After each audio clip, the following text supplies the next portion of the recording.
Manchester United starting on the front foot here in South London. It's across towards the back post and it strikes Fernandez, but the referee points to the spot. Melvine Malard shrugs her shoulders, but Fernandez, just a couple of minutes into the game here at Hayes Lane, sees a penalty awarded against her. Now I'm intrigued to see if that's for a push, a pull or a handball. It was all a little bit chaotic. Oh, a push in the back perhaps. When I first saw it, I thought maybe she'd pulled her back just because she's got in between Melvine Malard, in between Fernandez and Alana Kennedy, and she's just about to go up to compete. I'm not sure if she's going to actually get to that first over Alana Kennedy, to be honest.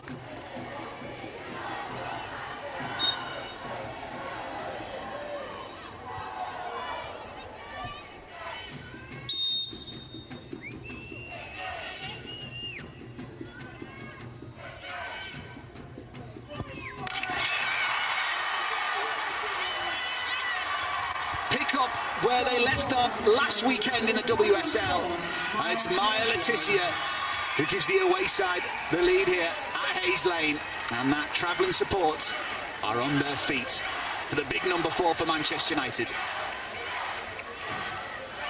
But she doesn't rush, she waits.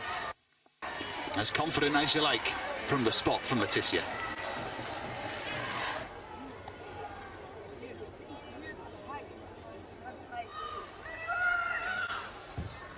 Zlani with the cross, doesn't make it initially to the height of the heads. It comes into the middle and is poked goalwards, and from just a few yards out, Kennedy can't beat Tullis-Joyce. The best opportunity this game so far for London City, and it's their big centre-back denied by the Manchester United goalkeeper.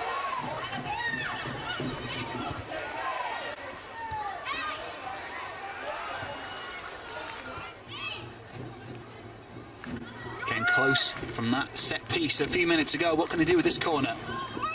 It's a deep one from Aslani. There's the header! And saved by Tullis-Joyce on her goal line. Once again, London City winning the first ball on a set piece into the Manchester United penalty area. And if it wasn't for Tullis-Joyce, London City could well be back in this game. Kumagai, who flung herself at the ball. And Tullis-Joyce actually saved it with her chest to begin with.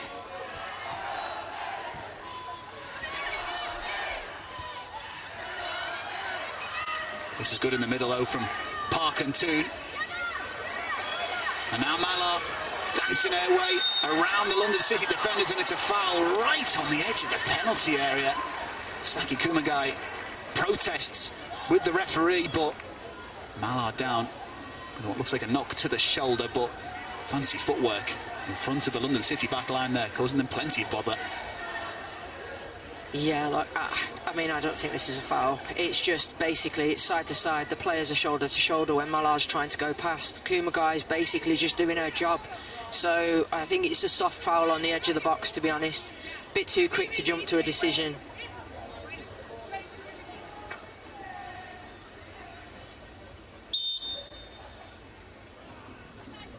Toon leaves it for Sandberg. Great save. Elena Lecter with a strong right hand to palm it away. Shadow wall, she trusted it. She stayed over to her right hand side and made the save. Yeah, it's a great, so left foot and right foot are on the ball for this free kick, this central free kick, and it's a great save.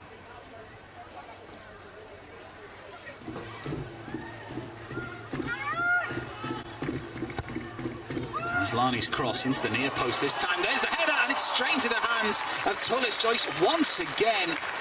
Goodwin was there with the header, didn't generate that much power, and Tullis-Joyce has made a hat-trick of simple saves right at her in this first half. The home side looked dangerous from set pieces, so did the away side. That's a good take by Riviere. She's got plenty of options in the middle, but who needs them? What a finish! Riviere, from an impossible angle, somehow beats Elena Lecter. Well, we were looking at the players in the middle who were the option for the cross, but the Manchester United fullback absolutely slams it in. And Mark Skinner's side lead 2-0 here in South London. What a finish. Oh, it's great play. It's great play. They've just dropped it back to Tissier, and Riviere's made a run on the overlap on the outside. London City's back line really disjointed, so they've played her onside, and as she's come into the box, she's about 3 yards off the back line when she actually strikes it, so the angle's so tough, but she rifles it into the roof of the net at the near post. It's such a difficult shot to be successful with, and Lete might question herself on whether she could have dealt with that above her head there at the near post, but it's struck with such venom. It's such a good finish from Jayde Riviere.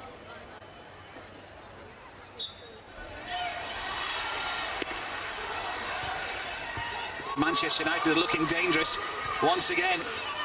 Toon plays it across to Bizet. Back to Toon with a chip, and Leta had to get her hand on that because Malard was arriving, looking to make it 3. Well, London City, who've generally been the better side in this game since the opening goal, all of a sudden have seen the wind change direction, and it's all blown in the way of Manchester United.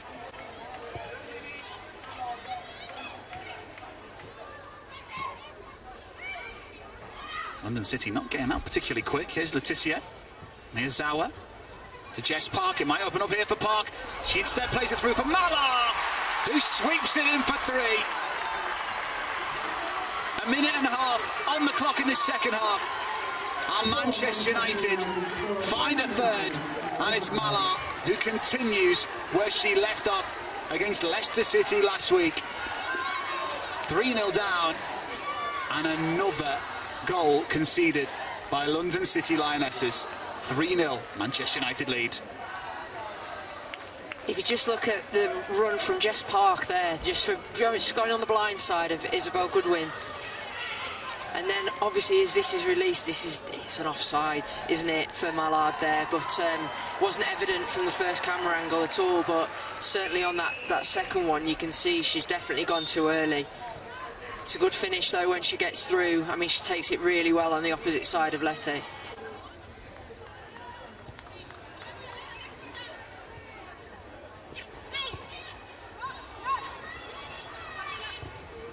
Here come Manchester United looking for another one. They do have another one.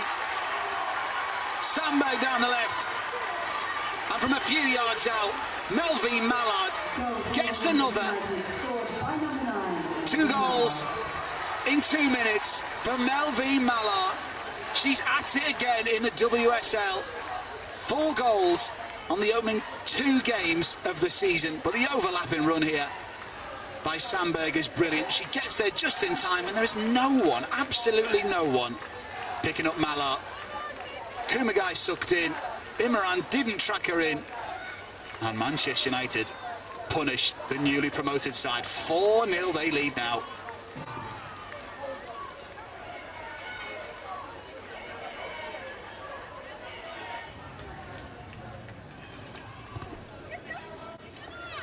Fernandez wins the ball over on the far side against Bizet, but there's plenty of space for Toon. Malard's in the middle. She wants the hat-trick. In it goes. Malard, she doesn't have a convincing first touch. And she holds her head in her hands because she knows that that was a decent opportunity to find the hat-trick, and I think maybe she was just caught in 2 minds.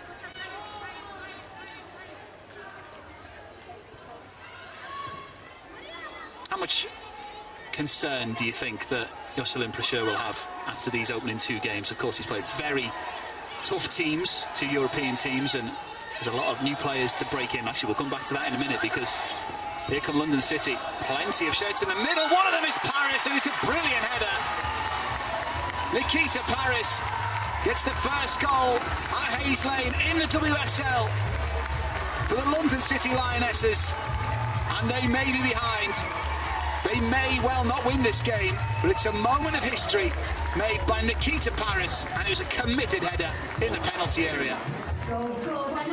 Yeah, I mean, if you just look the run from Aslani, again, you know, we've talked about her a lot, that every time she's been in and around the ball, she's created something, and Nikita Parris just pulls off the back shoulder of Tissier. It's a fantastic cross. To be replaced by number 10, Elizabeth Turner.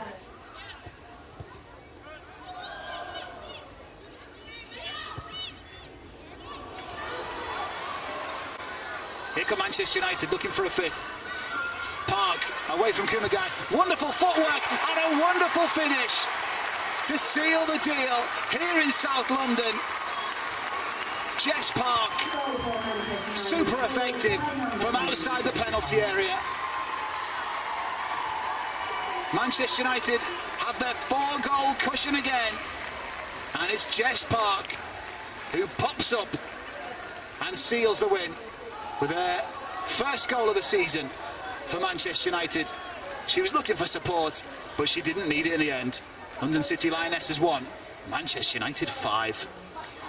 Yes, a fantastic run. Just really positive in the 1v1. She's looking for Narsund, which she has as the support. She could have released it to Narsund a little bit earlier, but obviously just controls and manipulates Kumagai there in terms of her footwear.